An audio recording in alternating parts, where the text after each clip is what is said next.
রাজন্না হালদারকে চেনো নিশ্চয়? আচ্ছা আচ্ছা, হ্যাঁ হ্যাঁ হ্যাঁ, মানে এখন যদিও মানে রাজনৈতিক মৃতদেহ, বাট হ্যাঁ চিনি। রাজনৈতিক মৃতদেহ? একদমই তাই। এবং এই কথাটা বলার একটা বিশেষ কারণ আছে। কেন? রাজনীতি কোনোদিন সেলফ ওরিয়েন্টেড হতে পারে না, অন্তত এটা আমার মত, একটা নিউ জেনারেশনের জেনজির মত এটা।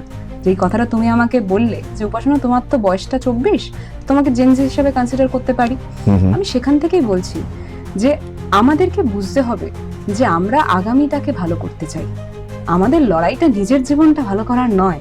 যদি নিজের জীবনটা ভালো করার থাকতো শান্তনুদা, যে কাজ এতদিন ধরে করেছি সেখানে তো আমার লিস্টিং ফেলা উচিত ছিল, এইটার জন্য এত টাকা, এটার জন্য অত টাকা। যে কথাটা তুমি আমাকে বললে যে উপাসনা তুমি কোনোদিন পারিশ্রমিক নাওনি, আমার পারিশ্রমিকটা হচ্ছে মানুষের কাছ থেকে পাওয়া এই অঢেল ভালোবাসাটা।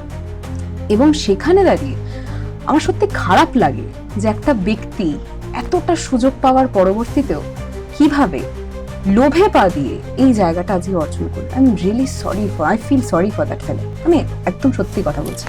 রাজন্যাদিকে আমি চিনতাম অবশ্যই। রাজন্যাদি যেই মানে এক জায়গায় এরকম হয়েছে যে রাজন্যাদি বক্তব্য রেখেছে, তার পরবর্তীতে আমি বক্তব্য রেখেছি সেখানে। এবং আমি মনে করি রাজন্যাদি যে মঞ্চটা পেয়েছিল, মানে আমরা এই কথাটা বলে থাকি জানো তো, যে সিনেমা স্টার্স, তো হয়তো রাজন্যাদি স্টার্স ছিল সেটা, কিন্তু পাওয়ার থেকেও আরো বেশি পরিশ্রম কোথায় জানো, সেই জিনিসটাকে ধরে রাখা।